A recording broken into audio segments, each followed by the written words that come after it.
Est-ce que vous avez entendu parler de ce projet ayant levé plus de 140 millions de dollars, qui pourrait bientôt être à l'origine d'un tout nouveau narratif dans la crypto, celui de la propriété intellectuelle, sachant que c'est une nouvelle branche du narratif Real World Assets. On a bien vu en début d'année avec Celestia et le terme modularité, à quel point un projet pouvait monter de toutes pièces un narratif entier autour d'un seul concept, d'autant plus que le narratif RWA est clairement un des narratifs les plus explosifs et prometteurs de ce bullrun.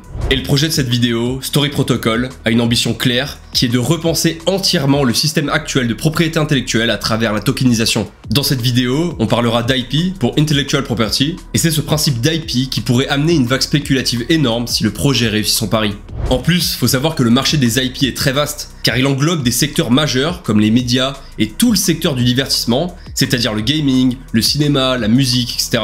En s'attaquant à ces secteurs, Story s'attaque donc à un marché de plusieurs billions de dollars, soit plusieurs milliers de milliards de dollars, avec près de 3 billions de dollars de revenus générés l'année dernière. Ça en fait potentiellement un des plus gros secteurs des Real World Assets, et pour couronner le tout, Story cible aussi tout un tas de cas d'utilisation en lien avec l'IA. L'ambition de Story est donc très grande, peut-être trop grande, surtout qu'ils veulent que leur protocole soit déployé à l'échelle d'internet, et qu'il devienne une norme pour toute cette industrie. L'équipe derrière Story a beau être ultra balèze, une telle ambition requiert plus que ça pour être accomplie. C'est pour ça que dans cette vidéo, je vous expliquerai d'abord les grosses failles dans le système d'IP actuel. Je vous présenterai Story Protocol, sa vision, sa technologie, on passera en revue son écosystème, je vous montrerai concrètement son potentiel, je vous donnerai mon avis sur les points forts du projet, mais aussi sur ses limites, et à la fin de la vidéo, on parlera du token du projet, de sa date de sortie imminente et du potentiel airdrop. Si mes analyses de projet vous plaisent, n'hésitez pas à cliquer sur le bouton s'abonner, ça me soutiendrait énormément car je passe un temps fou dessus, sinon vous pouvez toujours liker la vidéo, la commenter, la partager, ça aiderait à ce qu'elle gagne en visibilité. Merci beaucoup à ceux qui le feront. Pour commencer, je pense que c'est pas déconnant de définir ce qu'est la propriété intellectuelle. Et je rappelle que dans cette vidéo, on utilisera l'acronyme anglais IP. La propriété intellectuelle, IP, désigne un ensemble de règles qui protègent les idées et les créations, comme les inventions, les œuvres d'art, les marques, pour que les créateurs puissent en contrôler l'utilisation et en tirer des bénéfices. Il existe différents types de droits d'IP, les plus connus sont les brevets, les droits d'auteur, en anglais copyright, les trademarks ou encore les designs industriels. Le système d'IP a donc dans l'idée pour but d'instaurer un cadre favorable à la créativité et à l'innovation. C'est presque impossible de quantifier la taille du marché des IP, car il touche des secteurs gigantesques et les domaines d'application sont très variés. Les brevets sont par exemple utilisés dans des secteurs tels que l'industrie pharmaceutique ou l'ingénierie. Story Protocol, le projet de cette vidéo, se concentre surtout sur les droits d'auteur, ce qui concerne principalement le cinéma, la musique, les jeux vidéo, les logiciels. Comme Story Protocol aime bien répéter, everything is IP, c'est-à-dire que tout peut être une propriété intellectuelle. Que ce soit un skin dans un jeu vidéo, un mème, un logo, la voix de Kendrick Lamar, ou même des modèles d'IA et des données d'entraînement pour l'IA. D'ailleurs, avec l'essor de l'IA générative, on va avoir une explosion du nombre de contenus. L'IA va jouer un grand rôle dans le futur de la créativité, avec par exemple le contenu IA généré sur la voix, sur l'image et tout ce qui constitue l'IP d'une personne. Comme on a vu en intro, aujourd'hui rien que le secteur des médias et du divertissement pèse des milliers de milliards de dollars, et l'IA ne va faire qu'amplifier la croissance de ce secteur. C'est pour ces raisons que Story Protocol défend la position comme quoi l'IP est la plus grosse classe d'actifs au monde, et du coup par extension, ça serait aussi le plus important des Real World Assets à tokeniser. Mais le problème, c'est que le système actuel des IP comporte de nombreuses failles. C'est un système vieillissant, qui requiert encore des tonnes de paperasse, avec un système juridique extrêmement coûteux. Si on veut utiliser le moindre IP, on a besoin d'un avocat, de déverser des milliers, voire dizaines de milliers de dollars. Du coup, à part si on est une grosse entreprise, ou si on fait partie du top 0,1% des créateurs, c'est très compliqué d'accéder à la propriété intellectuelle. Aujourd'hui, c'est un système qui fonctionne surtout pour les gros studios, qui se servent de l'IP comme mécanisme de défense pour garder le monopole sur leur création. En plus, ce système a été conçu pour des créations physiques, et il a du mal à s'adapter à la digitalisation du monde, et encore moins à la prolifération de l'IA générative. C'est par exemple une galère pas possible d'arriver à prouver qu'un LLM, donc un modèle de langage type ChatGPT, a été entraîné sur des données sous copyright. Aujourd'hui, il y a de gros flous légaux autour de l'IP des contenus générés par l'IA, c'est une zone grise pour les avocats. Mais c'est là que le projet de cette vidéo rentre en jeu, pour tenter d'apporter une solution adaptée aux enjeux actuels et qui répondent à ces problématiques. Story Protocol se positionne comme la première blockchain au monde spécialisée pour l'IP. Story a donc pour objectif d'embarquer sur la blockchain cette classe d'actifs en la tokenisant pour la rendre liquide, accessible à tous et programmable. Story veut fournir aux créateurs tous les outils nécessaires pour qu'ils puissent être propriétaires de leur IP. Grâce à Story, vous pourrez très facilement enregistrer votre création, que ce soit une illustration, un truc fait avec l'IA ou le dessin de votre gosse, en le tokenisant de façon ultra simple en quelques clics, avec quasiment aucun frais et sans avoir à connaître quoi que ce soit du système légal. La technologie de Story permet également de monétiser vos IP. Vous pouvez facilement créer une licence pour votre IP, définir définir ses conditions d'utilisation, décider de son prix, décider de ses paramètres de royalties, décider de comment l'IA peut interagir avec, etc. Tous les IP sur Story sont également complètement programmables et composables. Ces notions de programmabilité et de composabilité sont véritablement au cœur de la technologie de Story. Pour mieux visualiser ces notions, on peut utiliser leur métaphore avec les blocs de Lego. Tout comme des blocs de Lego, les IP peuvent être réutilisés et combinés de manière modulaire. Les IP sont donc interopérables et ils peuvent être intégrés dans n'importe quelle application ou même n'importe quelle blockchain EVM. Grâce à toutes ces innovations, Story est en bonne voie pour répondre aux problématiques évoquées dans la partie précédente. Déjà, il brise la barrière à l'entrée. Plus besoin d'être blindé pour accéder aux IP, plus besoin d'avocats car il gère toute la partie légale. Ils vont même encore plus loin en offrant aux grands studios de nouvelles opportunités de croissance, en favorisant des collaborations gagnant-gagnant avec des plus petits créateurs. La vision de Story à terme, c'est vraiment de remplacer tout le système actuel des IP qui est sur papier par du code informatique. Ce que Bitcoin a fait pour la monnaie, Story veut le faire pour l'IP. Ils veulent créer un nouveau protocole d'internet. Ils veulent créer le HTTPS pour l'IP. Car oui, Story est avant tout un protocole, ce n'est pas l'application que les gens utiliseront directement. Donc pour espérer être à la mesure de cette ambition, Story doit obligatoirement avoir une team de fous furieux et des moyens conséquents, et vous allez voir qu'il coche plutôt bien ces deux cases.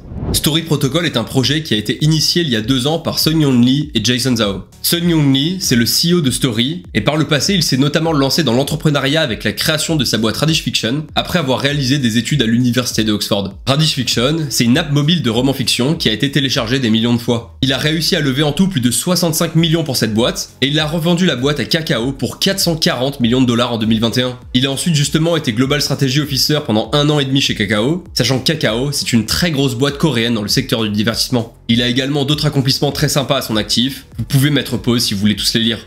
L'autre cofondateur de Story, Jason Zhao, est lui le Head of Protocol du projet. On peut quand même relever qu'il a fait Stanford, qui est dans le top 3 des meilleures universités au monde, mais ce qui a vraiment forgé sa réputation, c'est d'avoir été le plus jeune product manager de chez Google DeepMind, la célèbre filiale spécialisée en intelligence artificielle de Google, où il travaillait sur la mise en production de leur modèle d'apprentissage par renforcement. Bon, apparemment, ils ont aussi un troisième cofondateur, Jason Levy, qui a fait Stanford, qui a passé 4 ans chez Apple, qui s'est ensuite lancé à fond dans l'industrie des jeux mobiles avant de cofonder Story, mais apparemment il est récemment passé de CEO à advisor, donc son implication et son impact seront moindres. Et le plus impressionnant, c'est peut-être même la qualité générale du reste de l'équipe. Ils ont toute une équipe technique composée d'anciens de chez Uber, de chez Harmony, de chez Amazon, de chez Atlassian, de chez Oracle, de chez Dapper Labs, de chez Paxos, de chez Coinbase, de chez Binance. Ils ont des personnes dans le business development ayant travaillé plusieurs années chez Deloitte ou Nike. Pareil niveau marketing, content, product et growth, on a des profils vraiment intéressants. En plus, ils embauchent très fort, ils ont plus d'une vingtaine d'offres d'emploi actives en ce moment. Et donc c'est certainement en grande partie grâce au profil des deux cofondateurs et aux premiers membres de l'équipe qu'ils ont réussi à lever en tout près de 140 millions de dollars, majoritairement auprès de A16Z, qui est un des plus gros fonds d'investissement crypto. Avec la dernière levée de fonds, la valorisation de Story s'élève maintenant à plus de 2 milliards de dollars. Et on va maintenant se plonger dans la technologie que Story a développée pour essayer de comprendre si ça participe à justifier de tels montants.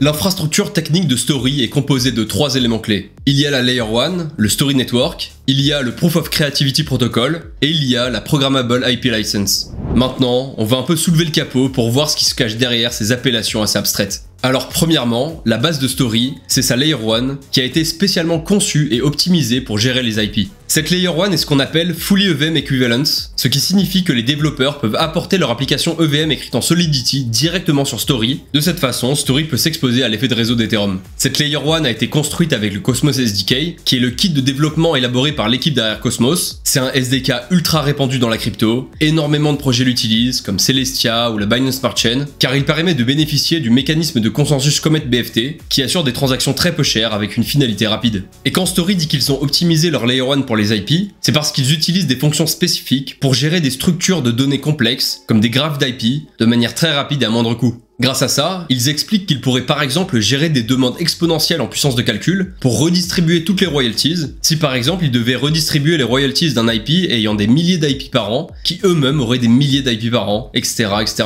Ensuite, par-dessus cette Layer 1, on va avoir le Proof of Creativity Protocol. Ouvrez grand vos oreilles, car ce Proof of Creativity Protocol, c'est vraiment le cœur de la technologie de Story, c'est la partie la plus importante de leur stack technique, et la grande majorité de la documentation de Story est dédiée à ce protocole. Le Proof of Creativity Protocol, c'est un ensemble de smart contracts qui va permettre de gérer toutes les fonctions en lien avec les IP. C'est grâce à ce protocole que vous allez pouvoir enregistrer votre IP en ce qu'ils appellent un IP asset.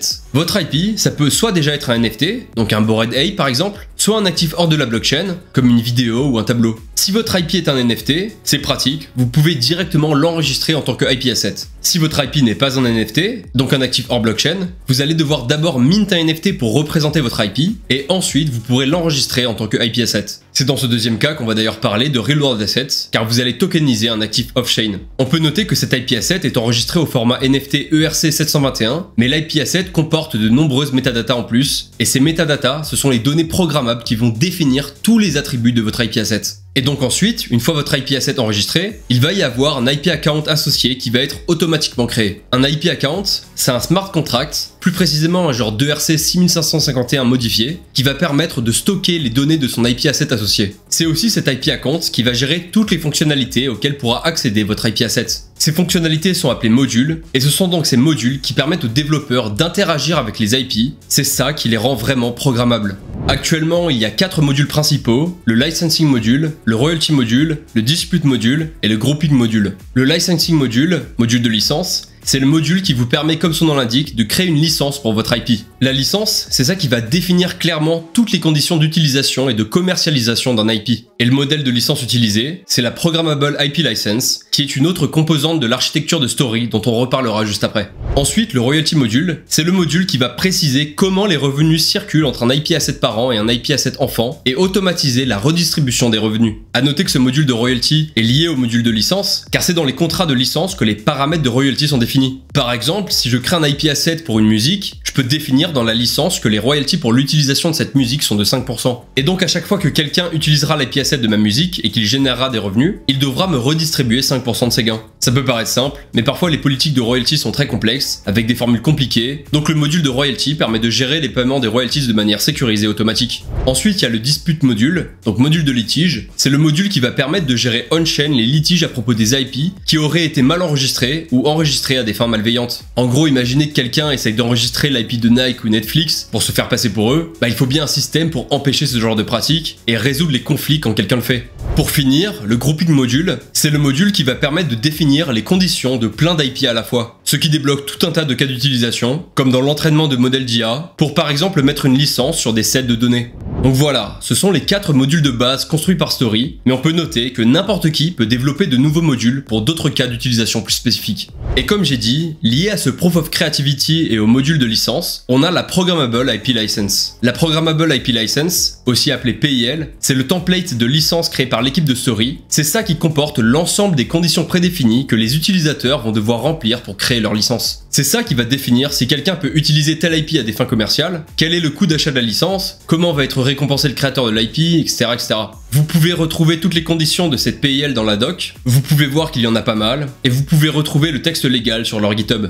Donc faut bien comprendre que c'est ça qui va faire le pont entre l'actif du monde réel, le Real World Assets, et l'IP Asset, qui est sa représentation tokenisée on-chain. C'est ça qui va faire le lien avec le système juridique du monde réel. Pour illustrer concrètement le fonctionnement du Proof of Creativity et de la Programmable IP License, on peut utiliser l'application de test créée par Story. Vous pouvez voir que si on veut enregistrer notre IP en IP Asset, grâce au Proof of Creativity, on a simplement à upload notre fichier et cliquer sur le bouton Minter pour l'enregistrer. Ensuite, pour attacher une licence à notre IP Asset, on va avoir la Programmable IP License qui nous propose 3 configurations de base différentes pour qu'on puisse simplement choisir celle qu'on préfère. On choisit le minting price et hop, c'est bon, on vient en quelques secondes d'enregistrer notre IP Asset sur la blockchain.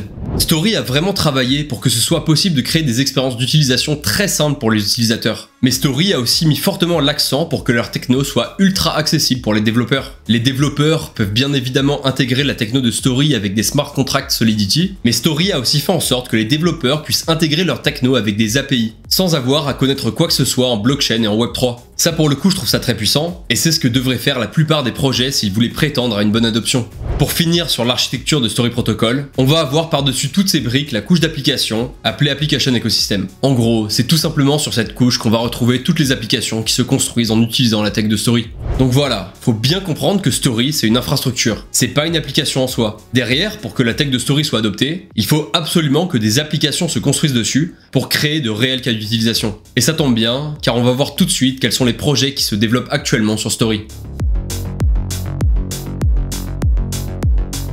Avant toute chose, j'aimerais rappeler les domaines d'application de l'IP. Comme Story aime bien dire, everything is IP, mais en vrai actuellement, ils peuvent pas cibler tous les secteurs qu'englobe la propriété intellectuelle. Aujourd'hui, on va surtout être sur des cas d'utilisation plus dans le secteur du divertissement. Story essaye aussi de prendre le train de l'IA en faisant des partenariats pour voir comment gérer l'IP des données d'entraînement et en trouvant des solutions pour gérer l'IP des contenus créés par l'IA générative. Aujourd'hui, Story est en testnet, ils mettent donc à disposition un faucet pour utiliser leur testnet, un explorer pour traquer les données on-chain et un dashboard pour le staking. Il y a déjà plus d'une dizaine d'applications qui sont live dessus, on repassera en revue quelques-unes juste après. Normalement, le mainnet devrait arriver fin Q4, mais bon, généralement les projets Web3 sont en retard, donc on va dire début Q1 2025. Faut prendre en compte le fait que ce mainnet sera vraiment la V0 du protocole. Il y aura encore pas mal de choses à faire pour que la tech de Story puisse s'affirmer comme standard pour l'IP du Web3. Et pour que leur tech soit réellement adoptée, en vrai ils ont pas tant besoin d'avoir 15 000 apps qui se construisent sur leur infra. Ils ont surtout besoin d'avoir une ou deux killer apps qui montrent de manière évidente comment Story fonctionne et pourquoi c'est bien mieux que le système actuel. L'écosystème de Story se développe plutôt bien, on peut voir leurs multiples partenaires d'infra, on peut aussi voir qu'ils ont noué des partenariats avec des projets IA prometteurs comme Alora, Ritual ou MyShell. Ils ont des partenaires d'apps sociales comme Lens, ils veulent s'intégrer à des solutions comme Farcaster, et ils veulent même encourager l'utilisation de la blockchain Ton, car ça permettrait de bénéficier de la puissance de frappe de Telegram et de son canal de distribution crypto-natif. Mais sur cette map, il y a aussi tout un tas de projets qui construisent des applications nativement sur Story, ou des projets qui vont directement intégrer la technologie de Story. On a le projet Unleash, qui se présente comme The Ultimate IP Operating System, qui est conçu pour apporter de nouvelles fonctionnalités aux IP. On a Color, qui est une marketplace NFT dédiée aux IP. On a PyperX, qui est un genre d'échange décentralisé pour les IP, sur lequel on peut aussi fournir de la liquidité. On a StoryHunt, qui est un autre DEX permettant de swap des IP, des NFT, des tokens. On a Mycelium, qui est un projet qui met à disposition des outils pour créer des contenus sur Story. Et puis on peut citer Blockbook, qui est une plateforme de création de contenu qui aide les créateurs à monétiser leur contenu. Mais Story fait également des partenariats avec d'autres projets pour qu'ils intègrent la tech de Story à leur application. On peut mentionner Magma, c'est un genre de Figma ou de Photoshop collaboratif pour faire du graphisme avec plus de 3 millions d'utilisateurs. Magma va donc utiliser l'infrastructure d'IP programmable de Story pour permettre à ses utilisateurs d'enregistrer leur création en IP pour qu'ils puissent protéger leur travail, définir les licences de leur création, les conditions d'utilisation et de monétisation, etc. Sinon, on a aussi le projet Maojin qui permet de remixer, donc de réutiliser des images existantes générées par l'IA pour créer d'autres images personnalisées, tout en assurant grâce à la tech de Story de bien redistribuer correctement les revenus entre les créateurs originaux et ceux qui remixent les créations. On a le projet Sekai qui est une genre de plateforme de storytelling basée sur Story qui permet aux créateurs d'élaborer des histoires à l'aide de l'IA qui utilise la tech de Story pour faciliter la monétisation et la protection des créations des utilisateurs grâce aux fonctionnalités des IP. Et puis on peut citer le projet Ablo qui permet de personnaliser des vêtements grâce à l'IA et comme d'hab, Story va permettre aux utilisateurs d'Ablo d'enregistrer leurs IP, de définir leurs licences, de gérer les royalties, etc. Vu que la réussite de Story est très dépendante des projets qui buildent dessus, ils ont même créé Story Academy qui présente un programme d'accélérateur et un programme d'incubateur à projet. Apparemment, il y aurait déjà plus de 300 équipes qui auraient postulé pour rejoindre l'incubateur de Story. Le cofondateur du projet s'est même servi de certaines des apps que je viens de citer pour faire une démonstration de la programmabilité des IP et de pourquoi Story caractérise ça d'IP Legoland. En gros, il va montrer la composabilité de ces IP entre différentes applications. Il va aller sur Magma, d'ailleurs il montre qu'on peut en un clic enregistrer sa création en IP, sans avoir besoin de portefeuille ni rien, car la blockchain est totalement absente de l'expérience utilisateur. Une fois enregistrée, cette création est donc dispo sur toutes les apps sur Story, et on peut la voir sur cette app appelée D-Hub, qui est un genre de GitHub pour les créateurs. C'est par exemple sur cette app qu'on va pouvoir facilement acheter les licences des IP, pour ensuite utiliser ces licences d'IP pour aller créer sur une autre app. Dans son exemple, il va acheter l'IP de la création faite sur Magma pour aller en faire une BD sur Sekai. En faisant ça, ça va venir créer un graphe d'IP on-chain qui va servir à gérer toutes les connexions entre tous les IP pour assurer la redistribution automatique des revenus entre tous les IP à travers toutes les applications. D'ailleurs, cette fameuse application, cet IP Hub, vient tout juste d'ouvrir ses portes aux premiers testeurs. C'est cet IP Hub qui jouera le rôle de place centrale pour tous les IP, que ce soit pour que les créateurs puissent enregistrer et gérer leur IP, ou pour que les utilisateurs puissent parcourir tous les IP et s'en servir. Story caractérise cet IP Hub d'épicentre de la composabilité pour tous les IP sur toutes les applications construites sur Story. D'après Story, c'est vraiment cette composabilité qui rend les blockchains très puissantes. Le cofondateur avance même que c'est en partie la composabilité dans des jeux vidéo comme Minecraft, Roblox, Fortnite, qui a permis à l'industrie du jeu vidéo d'exploser les autres industries du divertissement comme la musique, qui eux sont restés dans un système avec énormément de restrictions. Story ne cherche pas à attirer des mastodontes comme Disney, ce ne seront pas les gros studios les premiers utilisateurs du standard d'IP de Story. Ils pensent que leur modèle d'adoption serait plus similaire à celui de YouTube au début, c'est-à-dire des personnes lambda qui s'essaieraient à la création, qui testeraient l'IA, et au fur et à mesure l'effet de réseau prendrait, et on arriverait à un stade de maturité intéressant. Apparemment, Story travaillerait déjà avec des top créateurs d'Hollywood, mais voilà, ce ne sont pas eux qui généreront le gros de l'utilisation. Et puis peut-être qu'après ça, les gros studios se réveilleront, car dans l'idée, ils ont aussi des choses à gagner en utilisant le système d'IP de Story. En laissant des milliers de fans créer des fanfictions, des musiques en lien avec leurs œuvres, ils pourraient créer des plus gros effets de réseau et générer davantage de revenus via les royalties, au lieu de créer des énièmes spin-offs des mêmes créations pour réussir à faire un peu de chiffres. Dans un monde où l'IA prend de plus en plus de place, où les flous réglementaires autour de l'IA générative s'accumulent et se complexifient, et où le système traditionnel de propriété intellectuelle devient de plus en plus obsolète au fur et à mesure que le monde se digitalise, je pense que le projet Story a le droit de tenter sa chance. Story peut prétendre à résoudre de réelles problématiques à travers une solution Web3. Ils ont compris que la complexité de la blockchain devait être dissimulée, que ce soit pour les utilisateurs ou les développeurs. Ils font en sorte que les utilisateurs n'aient pas besoin d'avoir la moindre connaissance en blockchain ou Web3 pour utiliser des applications basées sur Story. Et grâce à des API, ils offrent aux développeurs la possibilité de très simplement intégrer leur technologie, même sans aucune maîtrise des smart contracts. En misant sur la composabilité et la programmabilité de leur solution, ils veulent lancer une flywheel entre toutes les applications et ainsi développer un réel effet de réseau. Story s'attaque à un marché énorme, rien que le secteur du divertissement est plus gros que l'ensemble du marché crypto presque. Donc forcément, ça donne des perspectives de croissance assez importantes. Et vu que leur objectif de révolutionner le système des IP est colossal et extrêmement compliqué à atteindre, bah en fait, il y a assez peu de projets qui s'attaquent au sujet de l'IP sur la blockchain. Vers 2018-2019,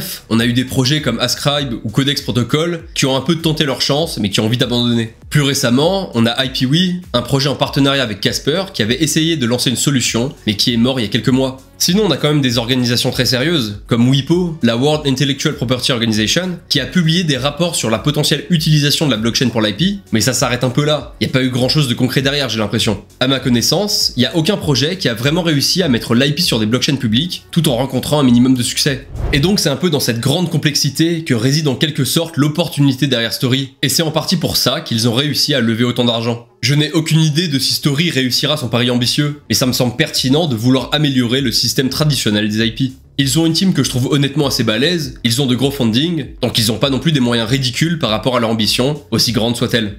D'un point de vue narratif et spéculation, Story a également des arguments intéressants. Comme j'ai dit en intro, on peut créer un narratif de zéro si on s'y prend bien. Celestia a réussi à créer un narratif autour du concept de modularité, et Story va peut-être réussir à créer un narratif autour du concept d'IP. Ils ont déjà pas mal fait parler d'eux, ils ont sûrement une puissance de frappe marketing intéressante, ils ont un projet crédible, et ce sont les seuls sur leur domaine. Et vu que le marché des IP touche des secteurs gigantesques, les gens pourront se dire que le potentiel est démesuré, ce qui participerait à créer un engouement spéculatif irrationnel. De plus, on peut clairement inclure le narratif IP dans le narratif RWA, qui lui est un narratif déjà établi, qui a des chances de refaire parler de lui dans les prochains mois. Après, je sais pas si les gens comprendront que IP égale tokenisation égale RWA, mais si c'est le cas, Story pourrait être un des futurs piliers des RWA. Mais bon, rien n'est sûr, et j'ai l'impression que Story essaye davantage de mettre en avant leur appartenance au narratif IA que RWA, ce qui n'est pas déconnant non plus. Et pour que tout ça se mette en place, ils devront aussi compter sur le développement d'une communauté solide. Et pour faire rentrer le terme IP dans la tête de tout le monde, ils ont créé un système où pour avoir un certain rôle sur leur Discord, les utilisateurs doivent intégrer ce symbole avec IP dans leur pseudo Twitter.